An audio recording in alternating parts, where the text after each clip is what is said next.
하나님의 존재 혹은 하나님이 계시는 것에 대한 성경의 가르침을 보면 하나님은 누구신지, 하나님은 어떤 분인지, 그리고 이 하나님이 어떻게 우리에게 알려질 수 있는지를 설명합니다.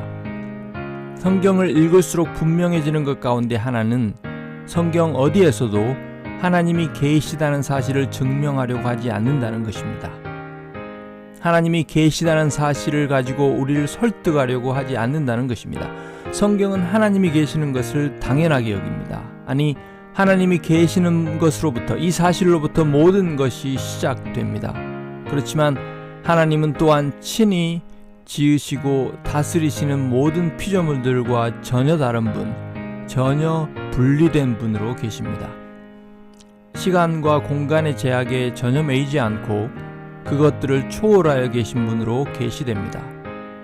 하지만 이 하나님은 그 기쁘신 뜻을 따라 시간과 공간에서 스스로를 나타내신 하나님이시기도 합니다. 성경은 그 마음에 하나님이 없다고 하는 자들을 악인이라고 하기 전에 미련한 자들이라고 합니다. 시편 14편 1절을 들어보십시오. 어리석은 자는 그의 마음에 이르기를 하나님이 없다 하는도다. 그들은 부패하고 그 행실이 가증하니 선을 행하는 자가 없도다. 여기서 흥미로운 것은 그 마음에 하나님이 없다고 하는 것을 성경은 지적인 문제가 아닌 도덕적이고 영적인 문제로 묘사합니다. 그리고 하나님이 없다고 마음에 이른다고 합니다. 입으로 뭐라고 하든, 사람들에게 어떤 모습을 보이든 그 사람의 존재의 중심이 하나님이 계신 이 사실에 자리하고 있지 않는 것입니다. 이런 사람은 당연히 하나님이 없는 것처럼 삽니다. 그리고 그런 삶은 온갖 위선과 은밀한 죄로 점철됩니다. 부모 없이 스스로 존재하게 되었다고 주장하는 인간이 있다고 합시다. 사람들은 그를 자기 부모도 부정하는 배은망덕한 자식이라고 하기 전에 자신의 존재의 근거 자체를 부정하는 정신없는 사람이라고 여길 것입니다. 자녀의 존재가 부모의 존재를 말해주는 것처럼, 자녀의 존재가 부모의 존재를 당연하게 이야기하는 것처럼 성경에 따르면 세상과 우주가 이렇게 있는 것은 다름 아닌 그것들을 창조하신 성경의 하나님이 계시기 때문입니다. 이사야서 40장 26절을 들어보십시오. 너희는 눈을 높이 들어 누가 이 모든 것을 창조하였나 보라. 주께서는 수효대로 만상을 이끌어내시고 그들의 모든 이름을 부르시나니 그의 권세가 크고 그의 능력이 강함으로 하나도 빠짐이 없느니라. 아멘. 부모는 자기 자신과 본체적으로 본성적으로 동일한 자녀를 낳습니다. 하지만 하나님은 자기 밖에서 천지와 그 안에 있는 모든 것들을 창조하셨습니다. 자신과 전혀 다르고 전혀 분리된 피조물을, 그것도 무에서부터 말씀으로 창조하신 것입니다. 무슨 말입니까? 하나님은 모든 피조물과 전혀 다른 분입니다. 그렇기 때문에 하나님을 인생처럼 생각해서는 안 됩니다. 사람이 하나님 형상을 따라 지어졌다는 것이 이런 형이상학적인 분리를 부정하는 것이 아닙니다. 아무리 완벽하고 능력 있는 초인류의 모습이라 할지라도 그런 것과는 아무런 상관이 없습니다. 심지어 인간이 상상할 수 있는 가장 완벽하고 능력 있는 존재와도 하나님은 전혀 상관이 없습니다. 하나님께 전혀 미치지 못하는 생각입니다. 앞에서 언급한 것처럼 하나님은 온 우주에 있는 그 어떤 것과도 눈에 보이든 보이지 않든, 심지어 피조물의 생각과 마음에 상상되는 것이든 무엇이든지 간에 하나님은 상관이 없습니다. 그 어떤 것과도 다르되 전혀 다르기 때문입니다. 그렇기 때문에 우리는 오직 하나님이 친히 자신에 대해 알려주신 바인 성경을 통해서만 하나님을 제대로 압니다. 성경은 그런 하나님이 계시다고 하고 그런 사실을 사람들의 안팎에서 분명히 보여 알게 하셨다고 합니다. 보십시오. 알게 하셨다고 합니다. 사람들이 찾아 아는 것이 아니고 탐구하여 아는 것이 아닙니다. 하나님께서 알게 하신 것입니다. 시편 19편 1절을 들어보십시오. 하늘이 하나님의 영광을 선포하고 궁창이 그의 손으로 하신 일을 나타내는도다. 로마서 1장 18절부터 20절도 이야기합니다. 하나님의 진노가 불의로 진리를 막는 모든 사람들의 경건하지 않음과 불의에 대하여 하늘로부터 나타나나니 이는 하나님을 알만한 것이 그들 속에 보임이라. 하나님께서 이를 그들에게 보이셨느니라. 창세로부터 그의 보이지 아니하는 것들 곧 그의 영원하신 능력과 신성이 그가 만드신 만물에 분명히 보여 알려졌나니 그러므로 그들이 핑계하지 못할지니라. 그 다음에 로마서 2장 14절 16절도 이야기합니다. 율법 없는 이방인이 본성으로 율법의 일을 행할 때에는 이 사람은 율법이 없어도 자기가 자기에게 율법이 되나니 이런 이들은 그 양심이 증거가 되어 그 생각들이 서로 혹은 고발하며 혹은 변명하여 그 마음에 새긴 율법의 행위를 나타내느니라. 곧 나의 복음에 이른 바와 같이 하나님이 예수 그리스도로 말미암아 사람들의 은밀한 것을 심판하시는 그날이라. 아멘. 하나님이 계시다는 이 주제와 관련하여 특별히 히브리서 11장 6절은 하나님께 나아가는 신자가 믿음으로 받아들여야 할 두 가지를 이야기합니다. 들어보십시오. 믿음이 없이는 하나님을 기쁘시게 하지 못하나니 하나님께 나아가는 자는 반드시 그가 계신 것과 또한 그가 자기를 찾는 자들에게 상 주시는 이심을 믿어야 할지니라. 하나님께 나아가는 신자는 하나님이 계시다는 것을 믿어야 합니다. 항상 믿고 나아가야 합니다.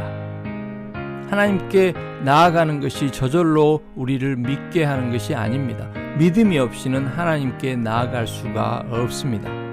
하나님을 기쁘시게 하기를 원합니까? 하나님께로 가까이 나아가기를 원합니까? 그렇다면 하나님이 계시는 것을 굳게 믿으십시오. 확신하십시오. 그리고 그 믿음 위에서 그가 누구인지 어떤 하나님인지 배우십시오. 말씀이 있습니다. 말씀은 하나님이 친히 자기 자신이 누구이며 어떤 하나님인지 알려주신 하나님의 계시입니다. 하나님이 누구인지 어떤 분인지 그가 기뻐하시는 뜻이 무엇인지 그가 미워하시는 것이 무엇인지 그가 하신 일이 무엇인지 앞으로 하실 일이 무엇인지 그리고 지금은 어떤 일을 하고 계시는지를 이야기해주고 있습니다. 그것들을 배우십시오. 배우되 힘써 배우십시오. 그리고 그 배운 것들을 믿음으로 그 믿음의 내용에 따라 일상의 모든 것을 생각하고 결정하고 계획하고 질서 잡고 받아들이십시오. 하나님이 그것을 기뻐하신다고 하지 않습니까? 있지도 않은 존재를 향해 나아간다는 것만큼 막연한 존재를 향해 나아가는 것 역시 부질없는 일입니다. 하나님은 거기 계실 뿐 아니라 자기를 찾는 자들에게 상 주시는 이심을 믿어야 합니다. 구도자라는 말 자체가 성경적이지 않고 어불성설이지만 오늘날 개신교에서 많이 사용되고 있기 때문에 잠깐 이야기해 보면 여기서 말하는 자기를 찾는 자, 히브리서에서 말하는 자기를 찾는 자는 소위 말해서 구도자를 가리키지 않습니다. 여기서 자기를 찾는 자란 그리스도 안에서 하나님을 구하는 자입니다. 그렇기 때문에 자기를 찾는 자란 그리스도도 모르고 하나님도 모르는 자가 신을 찾는 것을 말하지 않습니다. 그렇다면 히브리서 11장에서 이야기하고 있는 모든 신앙의 위인들의 삶에 대하여 우리가 무엇이라고 이야기할 수 있겠습니까? 거듭난 신자가 거룩하신 하나님의 뜻을 따라 자신의 삶을 계시된 하나님의 뜻과 그분의 존재를 따라 구별하고 하나님과 교통하며 사는 그것, 이런 자들이 바로 자기를 찾는 자입니다. 성경의 다른 표현을 빌어 이야기해보면 하나님을 사랑하는 자, 곧 그의 뜻대로 부르심을 받은 자입니다. 하나님과 원수된 자기를 자녀 삼아주신 하나님, 십자가에서 친히 몸을 찢으사 하나님과 나 사이에 막힌 담을 허신 예수께로 나를 이끄사 그를 하나님의 아들로 믿도록 하신 하나님의 사랑과 선하심을 의지하고 바라는 자입니다. 그리스도께서 계신 위에 있는 것들을 주목하여 바라보고 그것들을 위해 사는 자입니다. 그것을 위해 일상을 힘써 살아가는 자입니다. 믿음으로 자기 조상된 아브라함과 같이 영원한 하늘나라를 본향으로 삼고 이 땅을 나그네와 같이 살아가는 자입니다.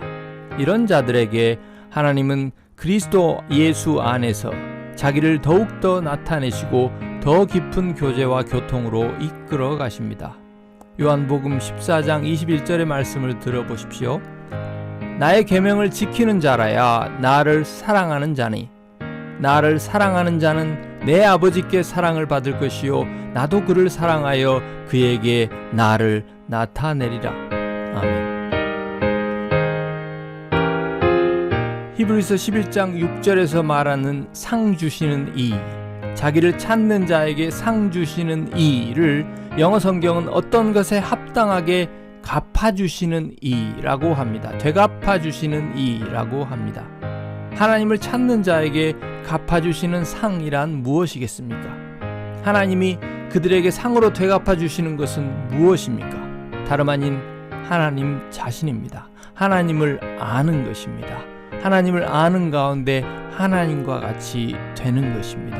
예수 그리스도의 형상을 따라 변모되는 것입니다. 그 아들 안에서 하나님과 하나가 되는 것입니다. 히브리서 11장 6절이 자리한 11장은 이런 믿음의 모범으로 아벨의 믿음을 말하고 있습니다. 에녹의 믿음을 말합니다. 아브라함의 믿음을 말합니다. 그 외에도 이름도 빛도 없는 많은 믿음의 선진들에 대해서 묘사합니다. 이들 모두가 하나같이 하나님이 계신 것과 하나님은 자기를 찾는 자들에게 상 주시는 이심을 믿음으로 하나님을 찾은 자들이었습니다. 하나님께로 나아간 자들이었습니다. 삶을 하나님의 뜻에 따라 구별한 자들이었습니다. 하나같이 메시아에 대한 하나님의 약속을 믿고 그 믿음을 따라 살다 간 자들이었습니다. 약속된 메시아를 통해 드러난 하나님의 선하심과 사랑을 믿고 살아간 자들이었습니다. 죄로 오염된 양심 아래에 있는 자들은, 아직 예수 그리스도를 믿지 않고 예수 그리스도 밖에 있는 자들은 하나님이 계신다는 것을 알더라도 그런 자신을 심판으로 되갚는 자로 하나님을 알 뿐입니다. 하나님께로 나아가기는커녕 할 수 있으면 하나님과 상관없이 살기만을 바랄 뿐입니다. 하나님이 좀 자기를 내버려 두시면 좋을 것 같이 생각하고 사는 자들입니다. 마귀도 하나님이 계신 것을 알고 떤다고 하지 않습니까? 그러나 자기를 죄에서 구속하신 메시아를 보내신 하나님을 믿는 자들은 메시아가 이루신 십자가와 부활의 공로를 믿습니다. 자기 죄를 없이 하시고 죄의 권세에서 자기를 자유롭게 하신 십자가와 부활의 공로를 믿고 그리스도 안에 있는 자신의 의로움을 믿습니다. 이제 하나님은 그런 자기에게는 상 주시는 이일 뿐임을 믿습니다. 그리고 이 믿음으로 하나님을 찾고 하나님께로 나아갑니다. 선한 양심과 소망과 기대를 가지고 하나님께로 나아갑니다. 자기 자신을 바라보지 않고 눈을 들어 자기 밖에 계신 그리스도, 영원히 변치 않는 자기의 의이신 그리스도를 바라보고 자신과 하나님의 화평한 관계를 확신하는 자들입니다. 그리고 이런 자들에게 상이란 다름 아닌 삼위 하나님 자신이요 그 영광 가운데 하나님과 영원히 거하는 것입니다. 그리스도 안에서 하나님의 모든 좋은 것들을 다 가진 자들에게 하나님 자신 말고 이제 상이라 불릴 만한 또 다른 것이 무엇이 남아있단 말입니까?